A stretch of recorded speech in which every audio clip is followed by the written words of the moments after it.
군사기밀 스티브입니다. 최근 중국에 대한 미국의 행보가 심상치 않습니다. 선거 당시만 해도 친중파라는 확인되지 않은 소문이 돌며 전 세계인들을 긴장시켰던 바이든 대통령이 마침내 본격적으로 중국에 대한 견제를 시작하며 모든 의혹들을 불식시키는 모습인데요. 한편 전 세계는 지금 미국의 주도하에 한국에서 개발된 신무기를 마치 경쟁하듯 구매하는 이상현상이 포착됐고, 이에 중국은 당황한 표정을 숨기지 못했습니다. 한국 무기를 구매한 국가들 바로 중국을 포위하고 있던 주변국들이었기 때문이었죠. 안녕하세요. 군사기밀 리스트입니다. 알람 설정을 하시면 영상 업로드 시 바로 시청하실 수 있습니다. 시청해주셔서 감사합니다. 최근 국내 방산업체인 하나디펜스에 대한 놀라운 소식이 보도됐습니다. 아랍에미리트 정부가 한국산 다연장 로켓 시스템인 천부를 구매하기 위해 무려 9천억이라는 돈을 쏟아부었다는 것인데요. 지난 24일 관영방송에 따르면 수도 아부다비에서 개최된 국제방위 전람회의 공식 대변인 모하메드 나카산이 주재한 3일간 개최된 이번 행사에서 성사된 무기 거래액은 총 1조 7천억 원에 이르렀다면서 특히 이번 계약에는 한국산 다연장 로켓 선거와 미사일 탄약을 구매하기 위한 약 1천억 원 상당의 계약이 포함돼 있다고 밝혔습니다. 덧붙여 올해로 10회째를 맞는 이번 전람회는 총 60개국 1,300개 업체가 참가했지만 도중 단열 2건의 계약이 체결됐다며 이는 곧 한국의 무기 성능이 세계적으로 인정받는 수준이라는 것을 단적으로 입증하는 것이라고 전했습니다. 각국의 군사 전문가들은 아랍에미리트 측이 이같이 대량의 무기를 사들인 것에 대해 도대체 어떤 의도인지 의견이 분분했는데, 가장 유력한 가설로 최근 미국 정부가 예멘 내전에 대한 군사적 지원을 중단했다는 사실을 지적했습니다. 최근 바이든 행정부는 예멘 내전에 사용될 가능성이 있는 중동에 무기 수출을 중단할 움직임을 보이고 있고, 이는 유명 전쟁 개입과 관련해 기존 미국의 대외 정책을 대폭 수정하여 이란과의 관계 회복을 위한 시도라는 전망인데요. 다만 미국의 무기 공급이 중단될 경우 중동의 주요 인사들은 비교적 익숙한 한국의 방산업체 를 방문하게 될 것이라는 사실을 바이든 정부가 모를 리 없고, 만약 미국이 동결한 무기들을 한국이 판매한다면 미국은 이를 한국에 대한 압박 카드로 이용하게 될 것이라는 가설도 등장했습니다. 하지만 이 모든 것은 미국이 중국을 견제하기 위한 철저한 계산이 깔려 있다. 실제로 최근 바이든 행정부는 인도와 일본, 호주와 함께 중국을 포위하고 견제하기 위한 4개국 안보 대화들을 일종의 안보동맹으로 만들려는 움직임까지 보이고 있습니다. 바이든 행정부가 출범 초기부터 중국을 겨냥한 것은 트럼프 행정부 시절 내내 갈등을 빚어온 무역 통계 때문만이 아니면 2000년대 이후 미국과 맞먹는 경제대국이자 기술대국으로 급속히 부상한 중국을 견제하지 않고는 전통적으로 아시아에서 패권을 누려온 미국의 의상을 담보할 수 없다는 우려 때문으로 분석됐는데요. 이 같은 우려는 박 전 대통령의 취임 3주 만에 시진핑과 나눈 첫 통화에서 그대로 드러났는데, 백악관 측은 바이든 대통령이 중국의 강압적이고 불공정한 경제적 관행과 홍콩에 대한 탄압, 심장에서의 인권 유린, 타이완 문제 등 점점 더 독선적인 행동을 일삼는 것에 대해 근본적인 우려를 표시했다고 밝혔습니다. 하지만 시진핑은 관련 문제들에 대해 중국의 내정이라며 미국은 중국의 핵심 이익을 존중하고 신중하게 행동하라고 맞받아 다쳤고, 생각지도 못한 중국의 위치에 미국 전체를 들끓게 만들기에 충분했죠. 곧바로 토니 블링컨 국무장관은 중국의 인권 민주주의 탄압을 정면으로 거론하며 타이완 해협을 포함한 인도-태평양 지역의 안전을 위협하는 중국의 행태에 대해서도 책임을 물을 것이라며 경고했는데, 이는 기존의 무역 갈등 해소에만 초점을 맞췄던 트럼프와는 달리 아시아 지역 내에서 중국의 군사적인 문제로까지 전선을 확대할 뜻을 분명히 밝힌 것입니다.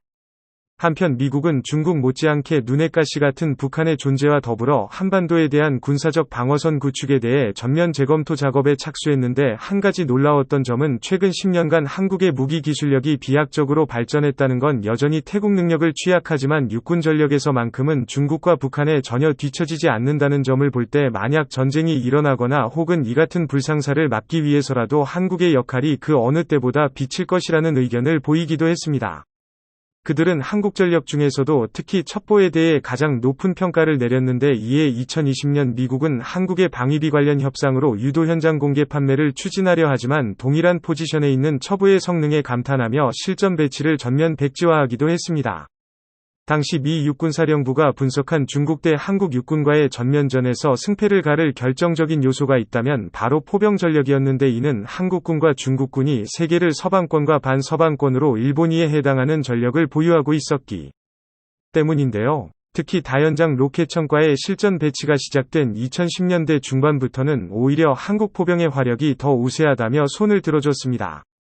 과거 2000년대 초만 하더라도 한국군은 구자주포를 기반으로 한 작전이 주를 이뤘는데 130mm 구륙 외에는 주력으로 쓸만한 다연장 로켓이 없다가 1998년 170을 도입하여 운영하기도 했지만 한개 대대당코자 11분 수준으로 중국에 비해 완전히 열세였습니다. 하지만 230mm 천구의 실전 배치와 더불어 병사의 수를 줄인 대신 자주포와 다연장 로켓의 수를 늘린 끝에 머리수가 미친 듯이 많은 중국 고대 양적으로만 열세질적인 면에선 이미 한참을 앞선다는 평가인데요. 일각에선 북한의 포격 도발이 가장 많은 주제에 무슨 부인이냐는 말이 있으나 포병의 질적 우월한 자산 배분 능력 표적 관리 처리 등이 정밀 타격을 위한 체계 시스템의 전반인데 고작 견인포가 주력인 중국의 자주포와 다연장 등의 무기와 함께 킬체인 전술 사격 지휘 체계를 운영 중인 한국군 상대가 될 수 없다는 것은 어찌 보면 당연한 사실입니다. 킬체인에서 가장 중요한 점은 신속하고 정확한이며 어찌 보면 당연한 사실입니다. 포병 대대본부를 통해 표적정법이 김포 데이터를 전달받고 각종 항법장치 및 사격 통제장치 등을 이용해 적을 타격하는 방식을 취하고 있습니다. 이 같은 포병 대대의 질적 향상은 유도 로켓과 GPS 연동 기능 및 신호 정보장치를 탑재할 수 있는 천부적 군으로 심지어 그 파괴력마저도 60시간 이상의 콘크리트 병기나 건물을 한 방에 날려버릴 수 있는 수준입니다. 굳이 한국이 아니더라도 중국과 전면전이 벌어질 경우 모든 나라들은 중국 공군의 폭격을 충분히 묶어두고 압도적인 수위 지상군 방어에 집중한다는 전략을 고수하고 있는데 이를 위해선 육군 전력의 기계화 정유화를 추구해야 하며 한국산 신무기라면 그 역할을 해낼 수 있다는 믿음을 주게 된 것이죠. 미국의 군사 전문가들은 결론적으로 한국의 첨단 육군 전략과 기술들이 중국 주변국들에게 퍼져 그들의 전투력 회사에 영향을 끼치게 된다면 중국을 견제하는 데 보다 수월해질 수 있다는 사실과 향후 홍콩과 대만과 같은 주권 침탈에 대한 불상사도 맞을 수 있다는 의견이었습니다.